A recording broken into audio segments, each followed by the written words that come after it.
Haya. Haya. Haya. Jubilee. Jubilee. Azimio. Azimio. Hey. Hey. Hey. Hayawi, hayawi. Hayawi, hayawi. Hayawi, hayawi. Walisema haitawezekana. Haitawezekana.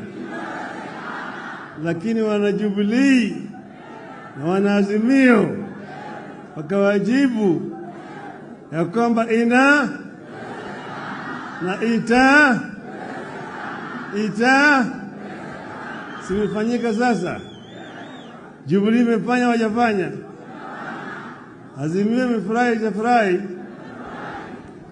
Sisi tumekuja hapa kama wanaazimio kuunga mkono ndugu wetu hapa wa Jubilee. Nataka kutoa shukrani sana kwa ndugu yangu Uhuru Kenyatta kwa kusimama imara na kuhepa vitisho vyote na kusema ya kwamba Jubilee itafanya mkutano siku ya leo. Sasa mimi nimesimama hapa kama mwanaazimio. Nataka kuongea sasa kwa niaba ya Azimio yote. Kuna maneno ambayo mimi nataka kuongea na wale wengine huko. Nitaongea kwanza kwa Kimombo ili wasikie vizuri. Baadaye nitafanya Kiswahili kidogo. On behalf of Azimio, I am honored to join you at this special National Delegates Convention of Jubilee Party, which also serves to kick off the rejuvenation of all Azimio parties. As a coalition, we recognize that we are only as strong as our constituent parties. A strong Jubilee is therefore a strong Azimio. Two, let me take this early opportunity to thank members of Jubilee Party for the passion with which they embraced my campaign and the votes they cast for me as presidential candidate in the face of monumental fraud and lies. I don't take it for granted that millions of voters woke up at dawn in Mount Kenya and other parts of the country, lined up for hours and trusted me with their future by voting for me. I urge you not to give up on that dream of a regime governed by empathy for citizens, honesty, and accountability, as opposed to the lies Kenya Kwanza sold and continued to sell. The Jubilee Party carries a special significance to us in Azimio precisely because of attacks it has endured and efforts of the state to kill or co-opt it forcibly into Kenya Kwanza. Should Jubilee be subdued, multi-party democracy will be under serious threat in our country. Accountability will be severely compromised. Uncouth manners and barbaric politics will be cemented in huge sections of our land where leaders with such credentials want to hold sway. The end game is for Kenya Kwanza in its scheme against Jubilee is to give itself a supermajority in parliament that will enable it to amend the constitution towards its desired goals, including possible removal of presidential term limits. In this, the regime is working on a well-trodden path. Kenya Kwanza is working on an arrangement similar to that of 1964, that saw KADU walk across the aisle and join KANU without its members of parliament having to seek fresh mandates. Kenya Kwanza wants to ensure Jubilee as a party does not continue to exist on this side of the aisle. They want Jubilee dead in the same way KADU did, after which Kenya Kwanza will try to enact the train of events that saw Kenya become a de facto one-party state from 1969 before being made a de jure one-party state one afternoon in 1982. Kenyans need to appreciate that the desire to kill alternative forms of political organization is the initial step on the path to a full-blown dictatorship. Next will be a freeze in the people's participation and representation in political affairs of the nation. Next, the rate of participation in critical national activities like voting will diminish. By 1983, as we entered the peak of years of a single-party dictatorship in Kenya, voter turnout stood at a mere 30%. It is therefore upon us, the parties and those who have this hindsight of history, to ensure that what happened once does not happen twice.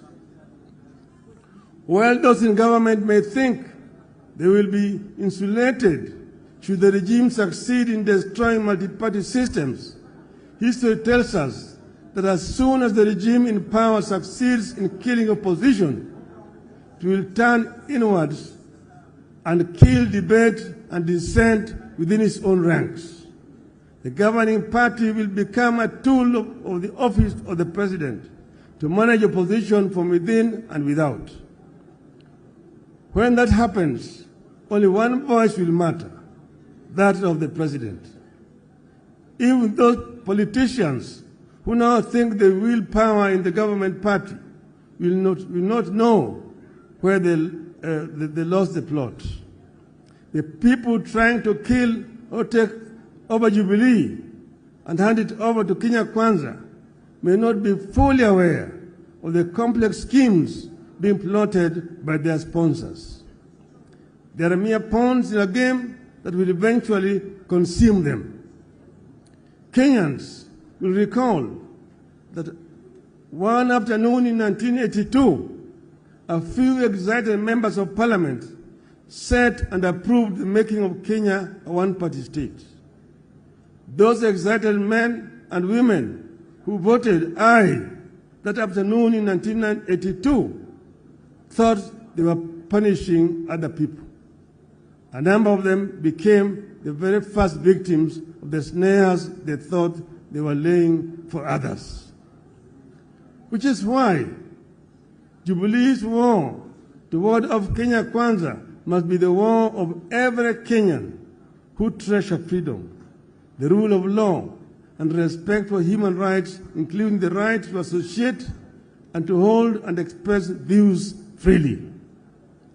I must commend Jubilee Party for remaining strong, focused in the face of sustained state-sponsored onslaught. I am happy that the party recognizes its responsibility to Kenyans to defend and sustain our hard-won multi-party system. More importantly, I commend the Jubilee Party for continuing to fight for lowering of cost of living, electoral justice, inclusivity in appointment in public office, and abolition of excessive taxation of Kenyans. I want to assure you that we will fight this battle together and we will win it together. Failure is not an option. Failure is not an option. As we push for respect for political parties, I want to make a heartfelt call on our country to respect leaders who have served our nation and handed over the baton to others.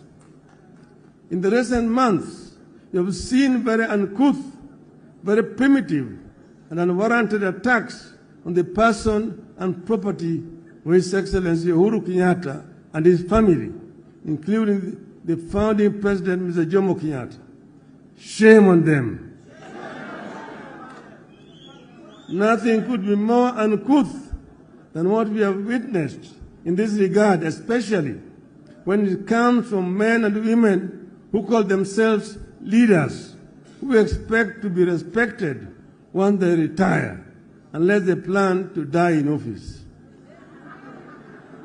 I must commend my brother and our fourth president, Uhuru Kenyatta, for the dignity and decorum with which he has borne the insults and abuses for the sake of the stability of the nation, the peaceful coexistence of Kenyans, and the dignity of Kenya's presidency. I personally thank Uhuru for choosing to fly high when they have hit an extreme low. I call for respect of retired leaders, not because Uhuru is with us in Azimio. I say it because it is what I believe in. It is what civilized people should do and believe. It is what happens in civilized nations. Kenyans will recall that when NAC took power in 2002 and excited cabinet ministers bayed for the blood of the then retired President Daniel Arap Moi, I said no. I said no to the intended frustration of a man who had held various leadership positions right from before independence, ending up as our president for 24 years. As I said when we launched Azimio in Nakuru on 16th of August 2021, you must cleanse this land of the spirit of anger and bitterness, revenge and entitlement that the presidency continues to ooze. You must also build electoral systems that are resilient, transparent, accountable, and respect the wishes of the voters as expressed at the ballot. You believe that when leaders and governments lack popular support, as is presently the case, accountability, empathy, democracy, and good governance cannot be expected, and the nation cannot move forward. This is the tragedy that afflicts this country today. It is the reason enough for that well-known primitive voice in Kenya Kwanza to stop losing sleep over an imaginary handshake. Kenya Kwanza is too shady to be embraced.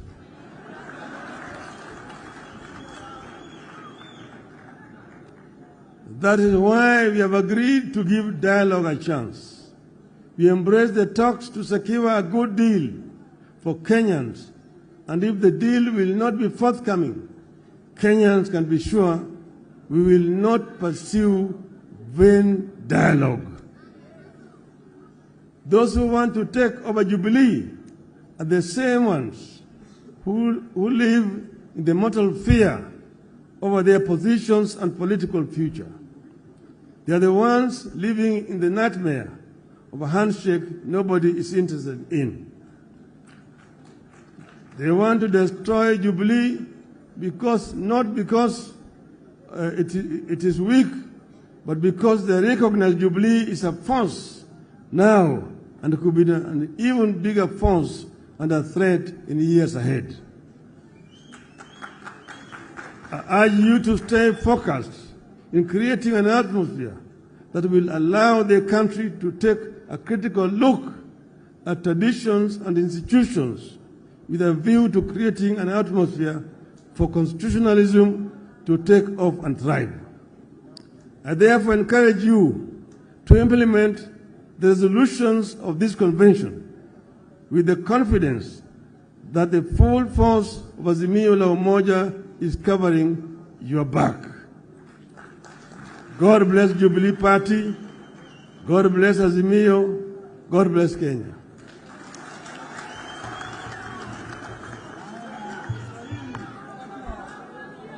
Haya. Sasa nitasema kwa muktasari.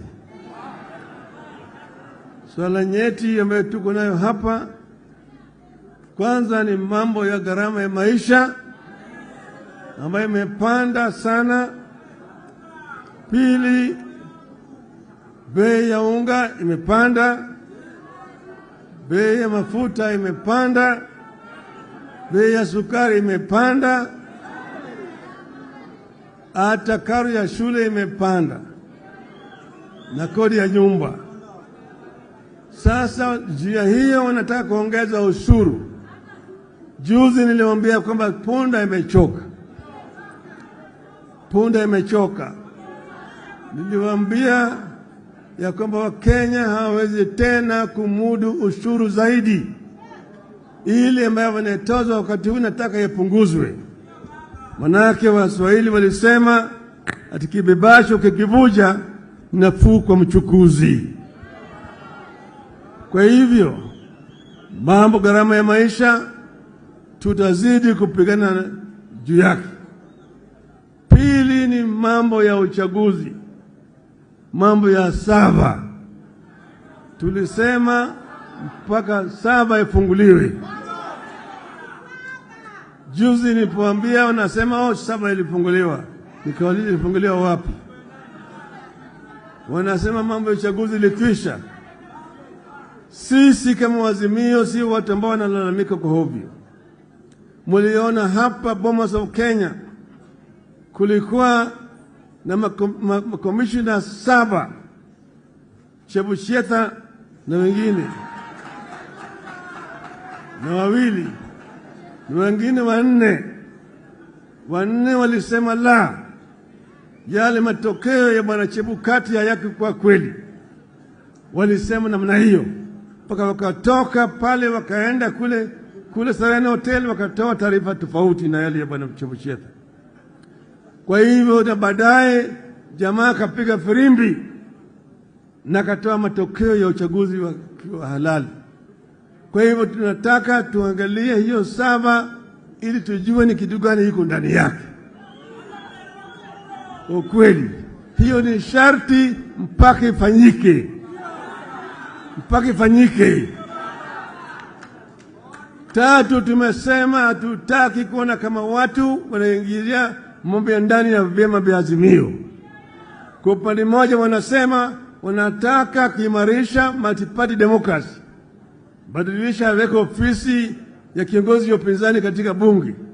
Kwa upande hii unaua Jubilee, unaingia ODM, kwa hivyo unaingia ndani ya Wiper. Tumesema hii hatutakubali. Wale ambao wameingia kwa biashara ya umalaya ya siasa, kama umeingia biashara ya umalaya ya siasa, jiuzulu. Ile tikiti ambayo ulipewa rudi kwa wananchi, uchaguliwe upya. Mimi nilipotoka katika chama changu cha Ford Kenya kaingia NDP, nilijiuzulu kwa bunge, nikarudi hapa kwa watu wa Lang'ata, wakanichagulia tena kama mbunge wa Lang'ata. Wengi walitoka namna hiyo. Marehemu Dr. Protas huko Kisii, Likoa, Umanyi, Shamala, Apili Wawire, Aniri na kadhalika. Wengi walijirudi katika uchaguzi. Kwa hivyo tunasema badala ya kuchukua Jubilee uende naye katika Kenya Kwanza, toka kwenda peke yako, nasimama na chama ya Kenya Kwanza au UDA, tuonane na wewe kwa kiwanja. Mwisho wamesema Kenya ni kampuni ambayo kuna hisa, ati wengine wakuna hisa mingi zaidi, wengine wana kidogo, wengine hawana. Swali ni kwamba kama kuna Wakenya ambaye hawana hisa, wanafanya nini Kenya? Wanafanya nini Kenya? Kama hatuna hisa, unatutoza ushuru ya sababu gani? Kwa unasema tulipe 3% ya pesa yetu. na nyumba waweze kujengea sisi. Tumesema ikiwa kama nyinyi mnasema mambo ya hisa, na tunataka Bwana Ruto atuambie mimi kama yeye anaunga mkono mambo ya Bwana Gachagua. Bwana Gachagua ndio naibu wake.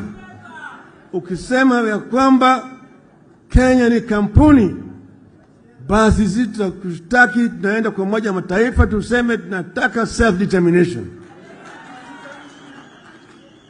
We cannot be treated as second class citizens, that only those who voted for Kenya Kwanza are entitled to employment and entitled to services by this government. If that is the case, then the rest of Kenyans will ask for self-determination. Tumesema hao watu wamedhulumu Kenya zaidi. Kila siku wako kwenye runinga wanapiga kelele, wanabweka kwa Kenya. Sisi kama Wakenya hatuwezi kutishwa. Kwa hivyo kama nyinyi mnataka mazungumzo, tulisema mwezi moja. Sasa imebaki siku 14. Siku 14 imebaki.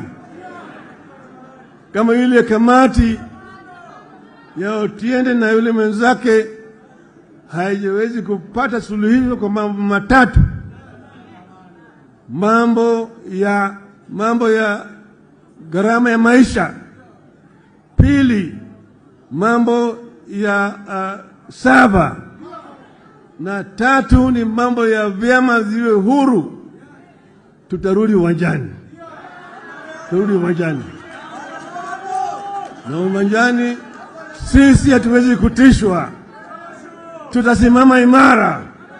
Mko tayari? Mko tayari? Mko tayari? Nione mkono hapa.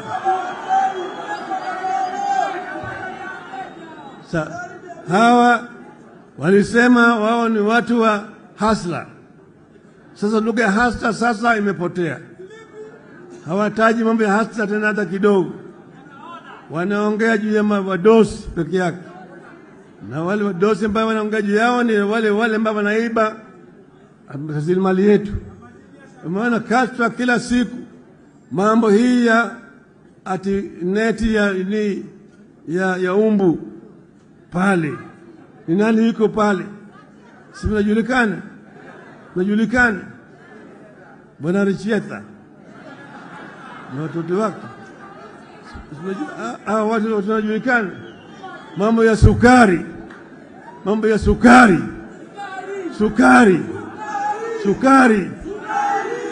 Sasa sisi tumesema mambo ya ufisadi mpaka iangaliwe na watu ambao wanahusika. Lakini wezi hawezi kwenda kushika wezi wengine. Mambo ya Shakahola.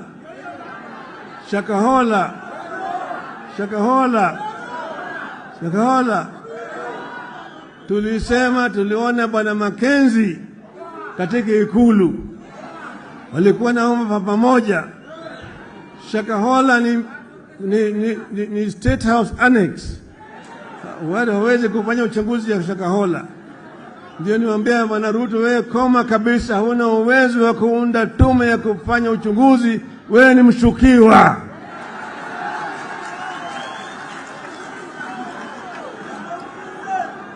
Na Bwana Gachagua ni mshukiwa na matu. Hao wote hawezi kufanya uchunguzi. Mimi nilienda Shakahola nikazuiliwa kuingia pale. Kwa sababu gani? Maana wanajua mimi nitaona ukweli huko. Sivyo? Kwa hiyo sisi tunasema Wakenya sasa wamechoka. Miezi 8 peke yake imetosha. Punda imechoka. Tunataka mabadiliko. Si tunataka mabadiliko? Wangapi wanataka mabadiliko? Nione mkono hapa. Jubilee. Azimio. Asanteni sana.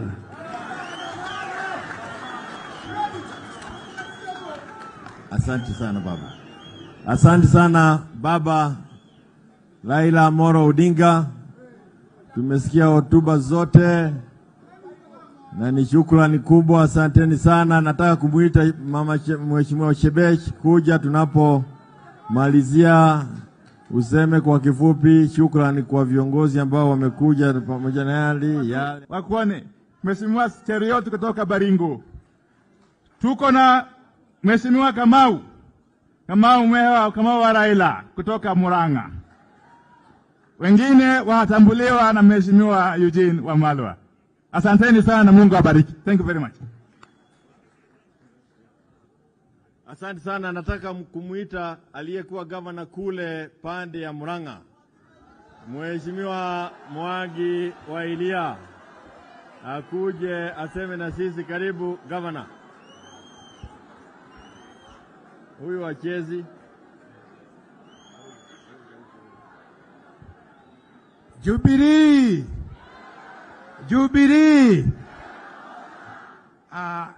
Kwanza ni shukuru wanachama wa Jubilee kwa mwaliko wa leo. Na pia niseme utawala ambao uko katika Jamhuri ya Kenya, wao wote ni vifaranga vya Jubilee ama Azimio.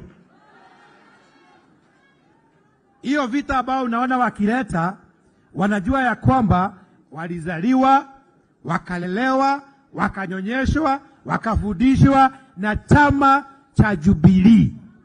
Wale ambao sio wa Jubilee walikuwa ODM. Therefore, a strong Azimio. Let me take this. So I want to say to the new face of Kenya and the new hope of Kenya, which is Azimio, don't tire. Because the hopes of Kenyans that you are carrying are not only our generation, but this generation that we must hold strong. I want to say thank you to our SG. The opportunity to thank members of Jubilee Party for the passion with which they embraced my campaign and the votes they cast for me as presidential candidate in the face of monumental